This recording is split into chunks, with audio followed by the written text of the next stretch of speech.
বিশ্বের প্রথম শ্রেণীর অত্যাধুনিক যুদ্ধবিমান রাফায়েল। ফ্রান্সের তৈরি এই মাল্টিরোল ফাইটার জেট ভারতীয় বিমান বাহিনীতে যুক্ত হওয়ার পর এটি দক্ষিণ এশিয়ায় কৌশলগত ভারসাম্যে নতুন মাত্রা যোগ করে। কিন্তু সম্প্রতি সীমান্ত সংঘর্ষে পাকিস্তান রাফায়েল ভূপাতিত করেছে, যা এই ফাইটার জেটটির গৌরবময় ইতিহাসে প্রথমবার যুদ্ধক্ষেত্রে ধ্বংসের ঘটনা। 10 টন ওজনের দুটি শক্তিশালী ইঞ্জিন দিয়ে চালিত এই যুদ্ধবিমান বিশ্বের অন্যতম উন্নত মাল্টিরোল যুদ্ধবিমান হিসেবে বিবেচিত। এটি অভ্যন্তরীণ কামান, আকাশ থেকে আকাশে নিক্ষেপণযোগ্য ক্ষেপণাস্ত্র, লেজার নির্দেশিত বোমা এবং দূরপাল্লার ক্রুজ মিসাইলে সজ্জিত থাকে। RICL TMX, যুগের পর যুগ স্থাপনা থাকে মজবুত। সাম্প্রতিক সংঘর্ষের আগে ভারতীয় বিমান বাহিনীর হাতে 36টি রাফায়েল যুদ্ধবিমান ছিল। 6 মে মধ্যরাতে পাল্টাপাল্টি হামলায় 5টি ভারতীয় যুদ্ধবিমান ভূপাতিত করেছে পাকিস্তান, যার মধ্যে 3টি হচ্ছে 4.5 প্রজন্মের অত্যাধুনিক প্রযুক্তির রাফায়েল।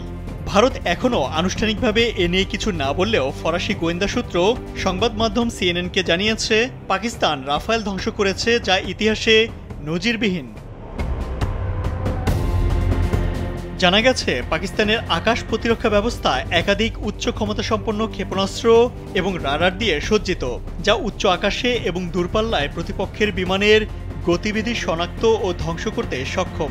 রাফায়েলে অতি উচ্চ গতি, কৌশল এবং প্রতিরক্ষামূলক প্রযুক্তি থাকা সত্ত্বেও পাকিস্তান তা ভূপাতিত করে তাদের প্রযুক্তিগত সক্ষমতা দেখিয়েছে।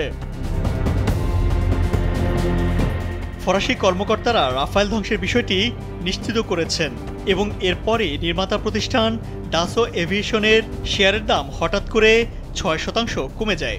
তারা খতিয়ে দেখছেন যুদ্ধবিমানটি প্রকৃত ধ্বংসের কারণ এবং এর প্রভাব। প্রশ্ন উঠেছে, এটি কি যুদ্ধবিমানের প্রযুক্তিগত ত্রুটি নাকি পাইলটের ভুল কৌশল? সেই সঙ্গে নয়াদিল্লির যুদ্ধ কৌশলে কি তথ্যগত ঘাটতি ছিল তা নিয়েও প্রশ্ন উঠছে। প্রতিরক্ষা বিশ্লেষকরা বলছেন এটি পাকিস্তানের ইলেকট্রনিক ওয়ারফেয়ার জয়ের নমুনা এবং রাফায়েল ব্যবহারে ভারত যথাযথ কৌশল প্রয়োগে ব্যর্থ হয়েছে। পাকিস্তান জানিয়েছে ভারতের 5টি যুদ্ধবিমান ভূপাতিত করা হয়েছে, যার মধ্যে রয়েছে আধুনিক 4.5 জেনারেশনের ফ্রান্সের তৈরি রাফায়েল যুদ্ধবিমান। পাকিস্তান চাইলে 10টি ভারতীয় ফাইটার জেট গুলি করে ভূপাতিত করতে পারত, কিন্তু তারা সংযম দেখিয়েছে। পাকিস্তানি বিমান বাহিনী বলছে তারা এই কৃতিত্ব অর্জন করেছে তাদের অত্যাধুনিক J-10C এবং JF-17 যুদ্ধবিমান খোয়ানো ছাড়াই। অর্থাৎ ভারতের যুদ্ধবিমান ধ্বংসের সময় চীনের তৈরি বিশেষ প্রযুক্তির এই পাকিস্তানি যুদ্ধবিমান কোনো ক্ষতিগ্রস্তই হয়নি। ভারতীয় সংবাদ মাধ্যমে এই ক্ষতির কথা উল্লেখ করা হয়নি। এমনকি দ্য হিন্দু প্রথমে 3টি যুদ্ধবিমান ভূপাতিত হওয়ার খবর দিলেও পরে তা সরিয়ে ফেলে।